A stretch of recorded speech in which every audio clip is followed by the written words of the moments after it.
As redes sociais, elas são a plataforma ideal para se espalhar o narcisismo como forma normalizada de vida. De ser essa suposta condição de você ser autocentrado, suficiente, é no fundo uma personalidade extremamente frágil, que teme o mundo o tempo inteiro, que não consegue estabelecer relação com ninguém e, portanto, não é alguém que tem uma alta autoestima. É normal você estar preocupado com você, é normal você estar preocupado com sua carreira, mas um colega seu de trabalho narcísico seguramente é alguém que pode colocar você em risco.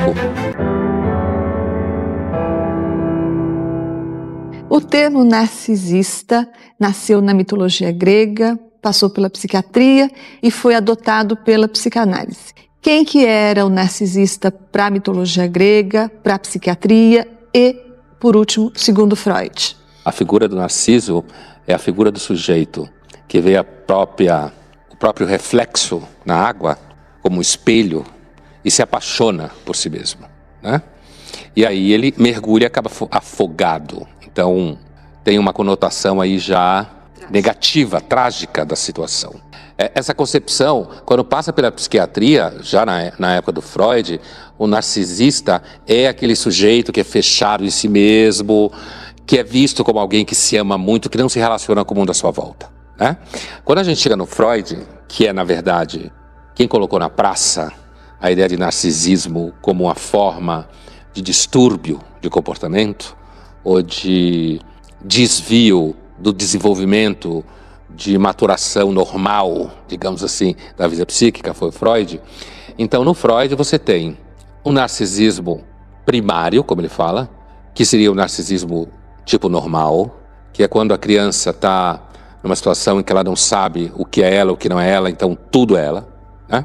E nesse momento ela tem momentos de prazer, quando ela mama, quando ela dorme, tem momentos de dor, mas é normal. Depois tem o narcisismo secundário, ou o narcisismo que é caracterizado por uma relação simbiótica grudada entre mãe e filho. E que essa célula narcísica, como se fala, ela tem que ser rompida pela figura do pai ou alguém nessa posição. Para daí o curso da coisa seguir, daí vem o Édipo, o complexo de Édipo. Então, esse segundo narcisismo é que é o problema do ponto de vista clínico, que produz o que o Freud chama de neuroses narcísicas, que é, na verdade, alguém que é profundamente dependente dos outros, que não conseguiu constituir minimamente uma espinha dorsal no seu desenvolvimento psíquico e que, portanto, será uma pessoa que, no fundo, para falar uma linguagem comum, terá uma autoestima baixa. Pois é, mas é justamente o contrário do que reza o senso comum e até o dicionário. Se você vai procurar no Ruais, por exemplo, você vai ver lá narcisismo, alta autoestima. O que você está dizendo é que, segundo Freud, é justamente o contrário. Exatamente o contrário. E é claro que, quando o senso comum trata de narcisismo, ele recolhe o significado do mito.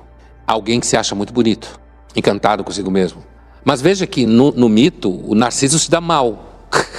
O Freud capturou essa curva dramática do mito e capturou essa curva no sentido de perceber que esse suposto condição de ser, essa suposta condição de você ser autocentrado, suficiente, é no fundo uma personalidade extremamente frágil, que teme o mundo o tempo inteiro, que não consegue estabelecer relação com ninguém e, portanto, não é alguém que tem uma alta autoestima, é alguém que tem uma baixa autoestima. Agora, ele pode parecer aos outros que ele tem alta autoestima porque ele, na realidade, se mantém à distância. E ele fica precisando o tempo todo da aprovação do mundo para reafirmar o que nele é uma baixa autoestima. O narcisista conseguiria um bom relacionamento afetivo, hipoteticamente falando, se ele pudesse grudar na jugular de uma pessoa e que essa pessoa fosse generosa o bastante, saudável o bastante, para aguentar ele sugando atenção, estima, aprovação, o tempo inteiro pedindo comprovação da sua capacidade, das suas qualidades, o que eu estou representando por alguém colado na sua jugular. Então ele precisa de pessoas generosas. Agora a gente vai ver o que as pessoas nas ruas responderam quando a gente perguntou se elas conhecem alguém narcisista. Vamos ver as respostas. Narcisista é uma pessoa que gosta de si mesmo, não é? Eu já trabalhei com uma pessoa que ela era completamente narcisista. Como eu trabalho com show, então no camarim essa pessoa... A única coisa que ela necessitava no camarim dela era de fato um espelho que viajava com ela, sempre e a poltrona que ficava em frente ao espelho. Conheço muito narcisista, sim, de academia que se adora o corpo. Primeiro é um egoísta, amigo do eu, né? Geralmente tem dificuldade de viver como ser social, né? Um cara sociável, é um cara isolado e se adora. São pessoas que ultrapassam o limite delas e de uma forma tão natural que elas não percebem que está ferindo o sentimento dos outros. O que a gente pode analisar sobre as pessoas que são narcisistas é que o reconhecimento eu acho que é o mais difícil, da pessoa aceitar que tem os traços. Você sabe que a pessoa sempre vai querer ser o centro das atenções, independente do que aconteça. A gente costuma chamar também de manipuladores baratos, né? Tipo, manipuladores sociais, que sempre vai ter alguém que vai ser influenciável por essa pessoa e acho que tudo gira em torno de si. Há muita verdade no que eles falam, do ponto de vista que a gente está discutindo aqui. Todas essas características de que ele está no centro, nunca está errado, querer aprovação e atenção de todo mundo, é justamente porque a pessoa é muito frágil. O equívoco, claro, está vinculado ao mito e à ideia do cara que se apaixona pela imagem de si mesmo, né? Mas veja bem, você se apaixonar por si mesmo é bem miserável, bem miserável. A ideia é que uma pessoa que teve um desenvolvimento maturacional, psíquico, razoável, ao longo da vida, porque ninguém tem perfeito, não existe isso, essa pessoa é capaz de amar outra pessoa. E o que faltou para o narcisista fazer essa passagem? Faltou justamente o fato de que o primeiro narcisismo dela, a mãe, que normalmente é a mãe, né? Mas essa mãe foi seguramente uma mãe bastante faltante, ausente, que não, porque você só consegue amar os outros se alguém amar você. Aí você aprende. Então, o resultado é que quando se levanta essa hipótese, hoje todo mundo só quer que, se o filho tiver algum problema, seja neurológico. Remedinho. Porque ninguém tem culpa, ninguém tem responsabilidade e tal. Mas voltando ao que eles estavam falando, quer dizer, a ideia é de que o narcisista é frágil. A pessoa razoavelmente normal, ela lida com o mundo, apanha, cai, levanta. Um narcisista, por exemplo, se leva um fora de alguém, ela vai pro saco. Quando você é uma pessoa razoavelmente normal, você leva um fora, você sofre, fica um tempo de luto e depois toca, entendeu? Então, o narcisista é o contrário. Ele tem muito pouca autoestima. É o contrário do senso comum. Mas eles falando, mesmo não necessariamente indo nessa toada, alguns deles deixam muito claro que eles sabem o que é. Em 2015, o jornal inglês The Guardian, né? Guardian, super famoso, fez uma série de artigos em que ele se discutia a relação entre redes sociais e narcisismo. 2015, né? Comecinho de 2015. Já se vão alguns anos, né? Daqui a pouco 10 anos. E ali, quando as redes sociais estavam começando a decolar de fato, os artigos mostravam justamente o vínculo entre essa cultura do narcisismo, de você falar de si mesmo, de você falar do seu corpo. Veja como ele se descreve. Alguém que está preocupado com a sua alimentação, com o seu corpo, com a forma do seu corpo. Ele diz que faz crossfit, quer dizer, é alguém super autocentrado. O Lash diria, olha só aí o que eu estou descrevendo. Né? E as redes sociais, elas são a plataforma ideal para se espalhar o narcisismo como forma normalizada de vida. E Pondé, você já disse que algumas características do narcisismo são, por exemplo, a dificuldade que o narcisista tem para se relacionar afetivamente. Você disse, inclusive, que para alguém se relacionar com o narcisista, esse alguém tem que ser dotado de grande generosidade, porque esse narcisista vai sugar essa pessoa o tempo todo, vai exigir provas de amor, de admiração o tempo todo, e isso requer alguém muito paciente. O que mais? Como você reconhece um narcisista? Que outras características ele tem? A característica do narcisista é reconhecível justamente no âmbito relacional. É justamente aí que você reconhece. Porque como o narcisismo patológico é uma falha na capacidade de você estabelecer a sua própria identidade e a relação com o outro, porque você não existe direito, que nem o psicopata americano fala, eu simplesmente não estou ali, certo? Então, como isso é um fato, o resultado é que uma das primeiras, ou se não a primeira e essencial característica de ser humano, que é o fato de ser relacional, o narcisista não consegue. Isso se espalha, aparece no trabalho, ele tem de ser alguém que não se preocupa com ninguém no trabalho, tem muita dificuldade de dividir tarefas, né? Tem até aquela psicóloga americana, Jean Twenge, a gente já falou dela aqui em algum programa, mas uma outra chave, quando ela fala da epidemia do narcisismo, ela fala que um chefe narcísico é uma catástrofe, porque como ele é muito inseguro, chefe de uma empresa, né? Como ele é muito inseguro, então ele tende a enterrar o time, porque ele não consegue assumir responsabilidade, ele não consegue lidar com a tensão de ser líder, né? E por isso que a ideia de que uma pessoa narcísica, como muita gente tem essa ideia, é alguém que provavelmente terá mais sucesso profissional, a Jean Twenge vai dizer que isso não é óbvio. Pelo contrário, pode-se perceber ao longo do tempo que se trabalha com ela, que no fundo ela é uma pessoa que só está preocupada com ela o tempo inteiro. É normal você estar preocupado com você, é normal você estar preocupado com sua carreira, mas um colega seu de trabalho narcísico seguramente é alguém que pode colocar você em risco. Certo? Então você falou de uma relação afetiva, uma relação romântica, ela é difícil pelas características que você já citou. No trabalho também é difícil, porque em sendo narcisista uma pessoa insegura, ele vai, como chefe, tragar todo mundo para baixo. E nas relações de amizade, por exemplo, como se comporta um narcisista? Ele provavelmente vai querer ser o centro das atenções do grupo o tempo todo. Ele vai querer ser... Sabe aquele tipo de pessoa, vou dar um exemplo assim, banal? Nada de banal, quero dizer cotidiano. Aquele tipo de pessoa que, quando está reunido com os amigos ou as amigas, pega o celular e fica 1 hora do jantar que estão tendo, mostrando fotos da viagem dela ou dele, enchendo o saco de todo mundo, porque ninguém estava naquela maldita viagem, não sabe do que a pessoa está falando. Então, uma pessoa narcísica, ela tende a querer monopolizar as atenções do grupo. E não é alguém que você pode contar muito bem. No território familiar, não da relação amorosa, mas a relação de pais e filhos, como diz o Lesch mesmo, a personalidade narcísica, ela tem muita dificuldade de assumir a responsabilidade por pessoas. Portanto, quando ela tem filhos, primeiro, ela é uma pessoa que depende muito do que se fala, como deve ser mãe ou pai, né? Ela é muito presa em marketing de comportamento. Quer dizer, ela está o tempo inteiro querendo saber qual é a tendência de como ser mãe, qual é a tendência de como ser pai, certo?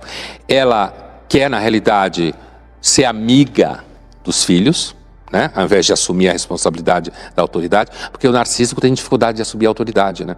Porque assumir a autoridade, que só uma besta vai achar que é autoritarismo, assumir a autoridade é você ser capaz de dizer assim, não, é comigo mesmo, eu estou dizendo não, entendeu? Isso... Você tem que segurar o tranco do que vem contra. Ainda mais hoje que tem essa culturazinha idiota aí de que todo mundo tem que questionar tudo. Então, já está no TikTok e você já viu que já está na boca do povo, né? É porque a palavra pegou. E a palavra pegou por causa do Freud.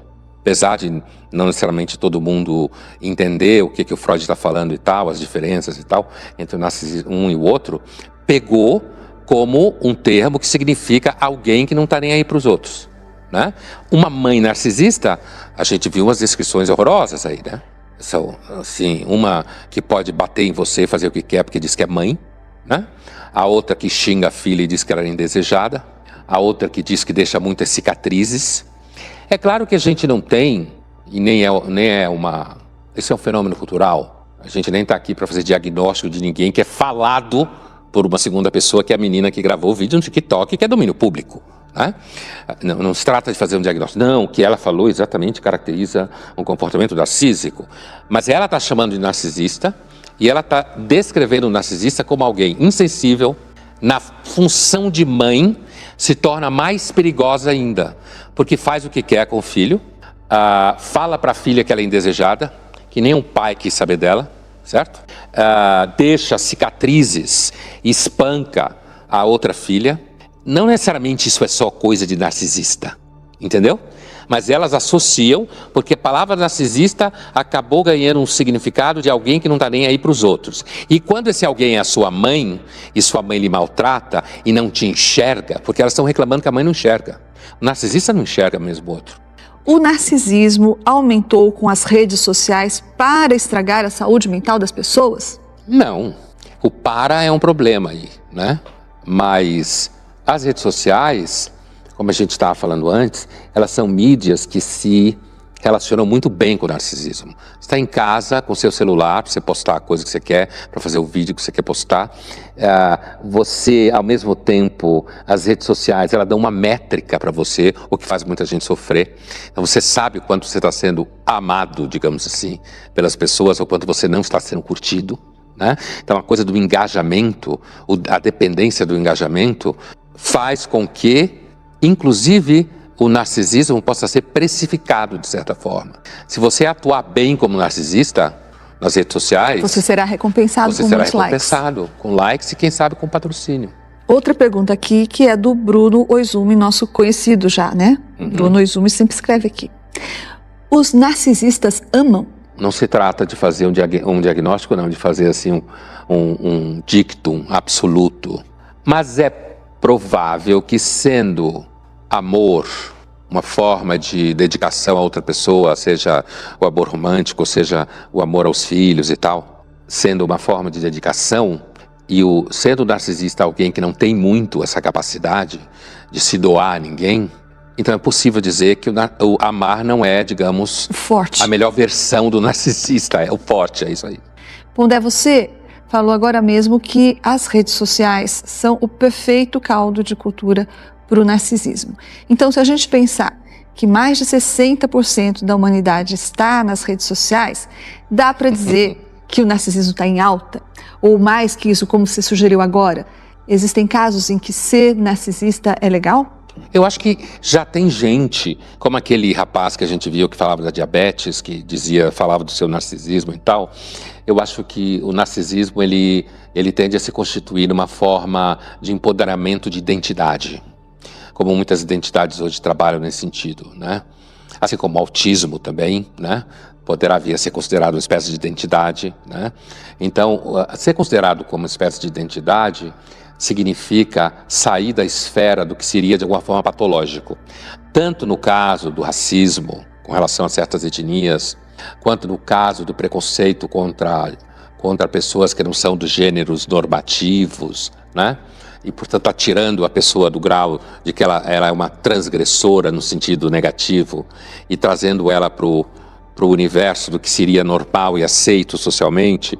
A mesma coisa, se você retira um comportamento que antes era considerado um comportamento de alguma forma psicopatológico, a ser tratado, né? E se você transforma isso numa identidade como qualquer outra, mas uma identidade demandante de respeito, demandante de autonomia, demandante dos seus direitos, né? É claro que em algum momento o narcisista pode ser valorizado, pode ficar na moda. Mas você acha que o narcisista vai um dia se constituir uma identidade, assim como os portadores de vitiligo? Uma identidade demandante? Assim, eu acho que o narcisismo é um pouco vago para isso. Ele, por exemplo, é muito mais vago do que o autismo, né? Então não acho que seja uma coisa assim, 2 mais 2 igual a 4. Mas o que a gente percebe é o narcisismo paulatinamente sendo aceito por algumas pessoas como um tipo de comportamento que na realidade elas têm o direito de ter. Do tipo, não querer cuidar de criança, não querer ter um relacionamento fixo, não querer assumir responsabilidades com família, entendeu? Tá, mas tem pessoas que decidiram por tudo isso, ou por algumas dessas premissas que você colocou, sem serem narcisistas. Sim, mas não tem só uma causa pela qual o ser humano toma atitudes. Não é assim, tipo, você tomou essa atitude e você é assim. Isso que eu falava antes, quer dizer, essa coisa de dizer, não, se, por exemplo, não ter filhos ou não querer assumir responsabilidades é um perfil narcísico, isso não significa que todo mundo que não faz isso é narcísico. Uma coisa não implica na outra. Agora, se você tem uma certa epidemia de narcisismo, como se tem, Lesch foi o primeiro que apitou nessa direção, é possível que grande parte das pessoas que têm dificuldade de assumir responsabilidades tenha características narcísicas. Então você acha possível que todas elas um dia se juntem para formar uma tribo, para formar ou para demandar o título de uma identidade demandante? Uma identidade demandante no sentido de você ver nas redes sociais alguém que fale, olha, eu estou preocupado comigo, eu não quero nenhum relacionamento longo, eu sou uma pessoa que cuido do meu corpo o tempo inteiro, eu estou preocupado só com a minha alimentação. E fale dela. E no final da conversa diga, olha, se você acha que eu tenho algum tipo de problema, é você que tem. Parece sensata a constatação de que tem um abismo geracional mesmo e, portanto, de expectativas e de desejos? Pode. Abismo geracional, como a gente já discutiu aqui, existe desde o século XIX, né? Não é novidade. Mas cada um gera uma consequência. Talvez a consequência desse abismo seja essa diferença de perspectivas, de desejos. Pode, mas isso não significa que tudo que surge como novo eu sou obrigado a achar que é bom, porque senão a gente está perdido. Você perde completamente a capacidade de avaliação da realidade. Apareceu, é novo, é bom. Isso, na verdade, é capitalismo. Produto novo, comportamento novo, consumo novo.